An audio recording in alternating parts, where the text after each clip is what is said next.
Hello,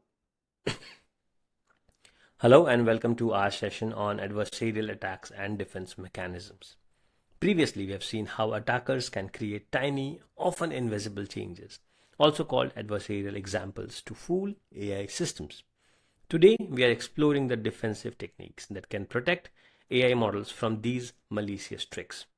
We'll cover adversarial training, introducing adversarial samples during model training, defensive distillation, applying knowledge distillation to reduce sensitivity, and detection mechanisms, using outlier detection and uncertainty measurements to spot attacks. By the end, you will know how to fortify your AI models so they remain robust even under adversarial pressure. Let's dive in. First, a quick refresher on why we need these defenses. Adversarial attacks, subtle perturbations in images, text, or audio that make AI systems misclassify or produce incorrect outputs. Real world risks, self driving cars, failing to recognize stop signs, chatbots producing harmful content, or voice assistants executing unauthorized commands.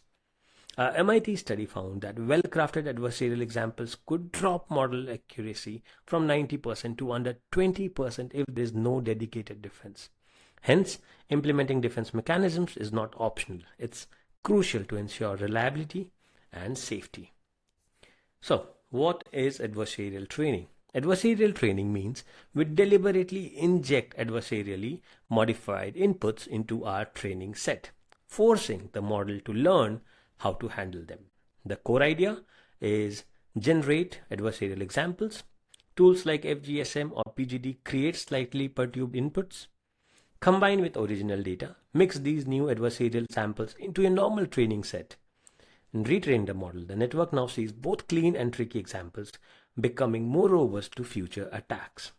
A paper by Goodfellow et al. Showed that adversarial trainings could recover 50 to 80% of lost accuracy against GSM attacks, demonstrating strong resilience improvements.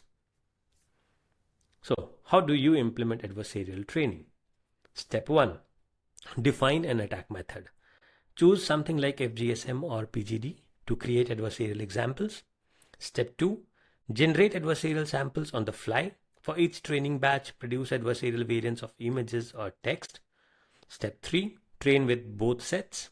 Let the model update its weights based on both normal and adversarial data, and iterate. Repeat, adjusting your epsilon, perturbation level, or number of adversarial examples per batch. Now, this process can be computationally expensive, but the robustness gains often outweighs the extra cost, especially in critical applications like healthcare or autonomous driving. Defensive distillation. It is an intriguing technique. It stems from knowledge distillation, where a teacher model, often large, trains a student model to emulate its predictions in a streamlined way. Defensive distillation modifies the teacher's outputs, logits, to be more smooth or less sensitive to small input changes, and the student model learns from these softened outputs. Think of it like a teacher who is less dramatic. If you change a question slightly, the teacher's response doesn't drastically change. The student's model picks up this stable behavior, reducing its vulnerability to adversarial tweaks. So how does this defensive distillation works? Here's the process. Step 1. Train the teacher model. On your dataset, get its soft predictions, probabilities for each class. Step 2. Temperature scaling.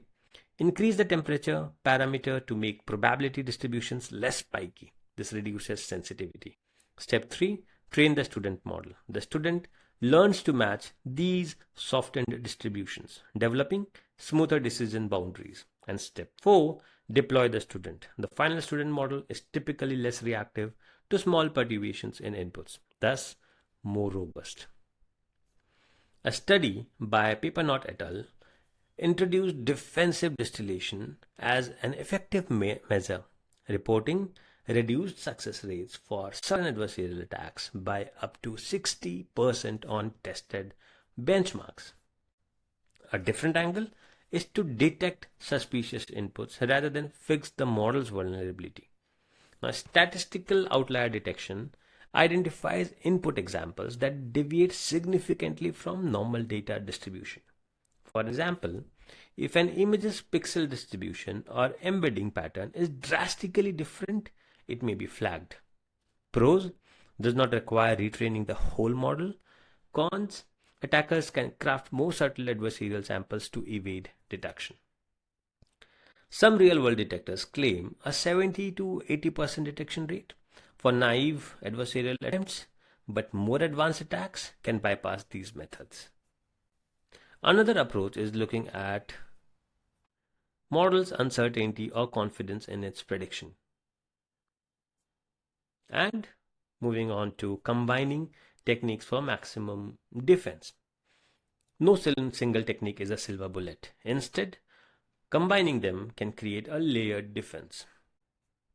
Adversarial training gives your model direct exposure to tricky examples.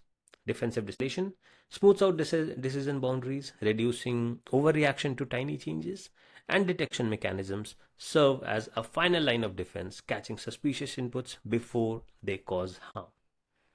A newer IPS paper found that stacking these methods increased resilience by 30 to 40% across multiple adversarial attack scenarios, underscoring the power of integrated approaches. But before adopting these techniques, consider computational overhead. Adversarial training and repeated gradient computations can be expensive. Data availability: you may need enough data to generate realistic adversarial samples.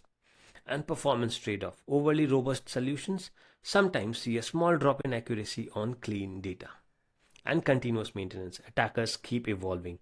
Your defense should too. So pilot these defenses on smaller data sets or less critical systems. Measure the impact and then scale up once you are satisfied with the robustness performance balance. As we wrap up, adversarial training incorporates adversarial samples into the training process for better robustness. Defensive distillation uses knowledge distillation to reduce sensitivity and limit the impact of slight input changes. And detection mechanisms employs statistical outlier detection or model uncertainty checks to flag suspicious inputs. And then we have the layered approach that combines strategies, leading to a more robust and resilient model overall. Thank you for joining me in this exploration of defensive techniques against adversarial attacks. Whether it's adversarial training, defensive distillation, or detection mechanisms, each method plays a unique role in fortifying our AI systems against cunning, invisible threats. Thank you.